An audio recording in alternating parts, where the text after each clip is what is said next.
Hello, good morning, good afternoon, good evening, wherever you are. I'm your Talk Architecture podcast host, Naziaty Yaacob, and today we're going to talk about mental health and architects.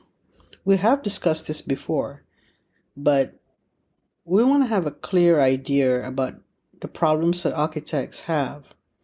There could be quite a complex scenario because architects are not just a group of people, there are individuals and they have issues at hand which is particular to the situation that they are in.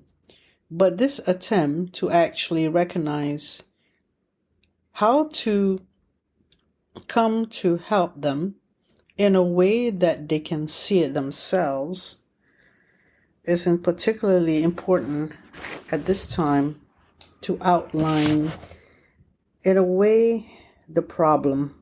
What is the problem? And my business is in helping architects, be it construction professionals and others, achieve a work-life balance. So what is a work-life balance?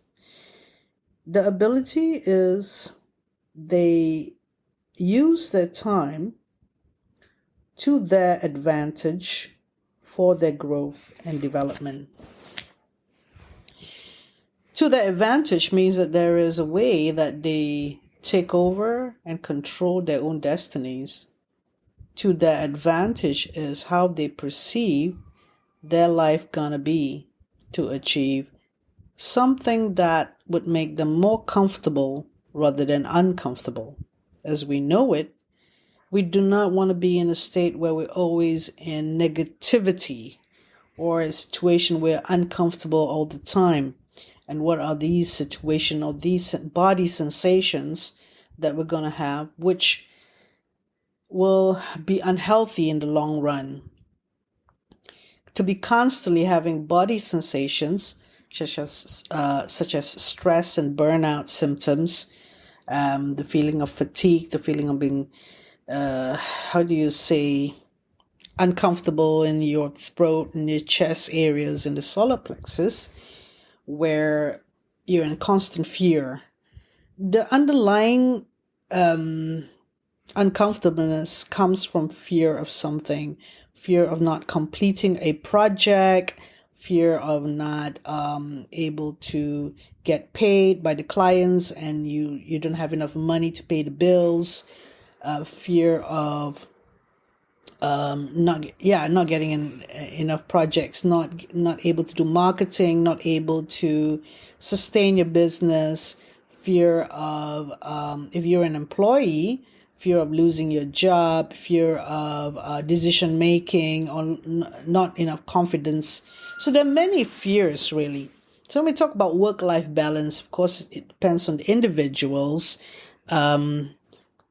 Particular instances or situations of different individuals and what they're going through. So how do you get them to actually be advantage, to be able to use their time to their advantage for their growth and development?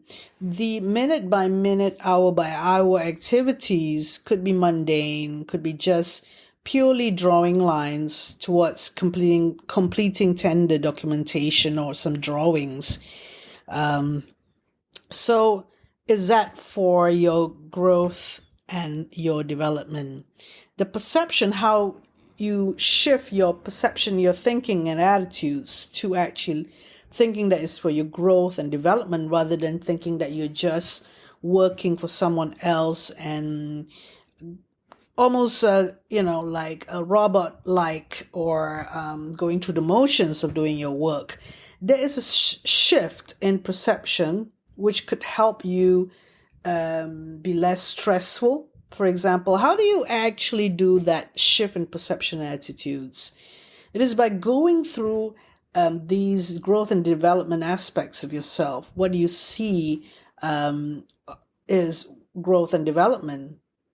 How boring can a job be if that job has behind it some dreams and goals, some ideas and visions of how it could assist you in ultimately. So, and how to deal with those day-to-day work in a way that you could parcel it out, or you could delegate it, or you could look at it in a different and meaningful way that you could, if you were to spend long hours with it, you would have to have a different perception of it in order for it to be less of a robotic or a mundane activity. If you were to manage to parcel it out and delegate it to others, and seeing that that's an investment rather than you losing money, then that will be an added plus. So there's all this perceptions and attitudes to what is happening to you. Every single moment spent is for you to make great strides in your mental health and well-being. By beating stresses and burnout symptoms. Now, the thing is, we don't set out to think it that way. We just say, you're feeling fatigue. I'm feeling overwhelmed. I'm feeling that I'm stuck. That's often the case when it's already too late, right? It's already like a situation where you just feeling frustrated and seeing no way out. To come to that point, it's not a good feeling. It's a very, very uncomfortable. It's so exasperated, and in a way that you almost want to give up. Architecture, sometimes, you're thinking that this is not for you. You do not want to feel like this all the time. So how are you going to turn it around? Feelings of such something so uncomfortable like that, very complex sort of feelings that are, if you break them down, you can see that where the fear is coming from, where the source of the problem of feeling all this sort of uncomfortable feelings come from. So that, you will take control of your life. Even as an employee, you can do that and able to be confident in your destinies. As an employee, you're a contributing person to the whole setup, and there is nothing unworthy about you, that you're there, and there's all this overthinking, or perhaps you started on the wrong foot in a way that the way that you perceive things, the way that you organize yourself, your thoughts, did not help you to be able to see yourself as somebody who is growing in all aspects of your life. So that is a very important factor in able to be more confident and able to take control of your destiny. You do not want to let other people control your destiny, or such as your employer.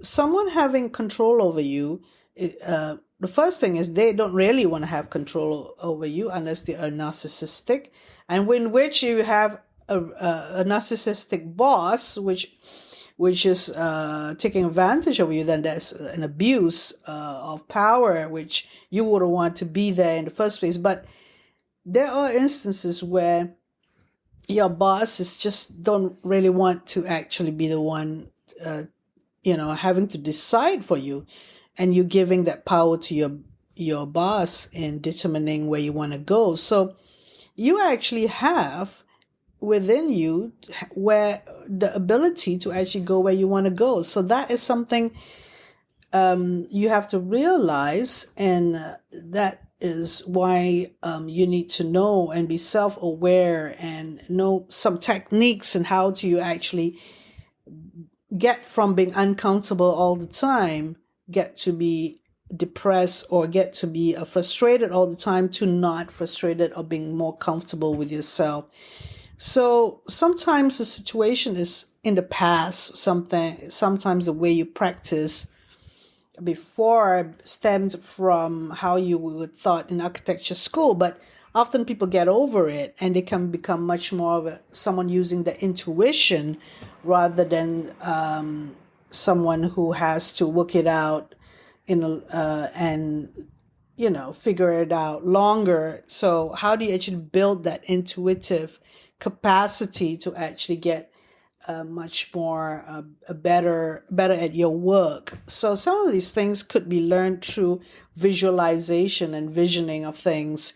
And also the idea of thinking about creativity and thinking that you lack of creativity doing architecture. But this is something that a lot of architects who love being creative but suddenly found themselves doing the mundane jobs, doing things that they did not want themselves to be doing, So what is the creativity outlet or the creative expressions that you could do if architecture practice that you're working at, or the place that you're working at and the projects that you do does not give this creative expressions that you need from the day to day, which is like a bread and butter. It's like a basic thing that a human need day to day.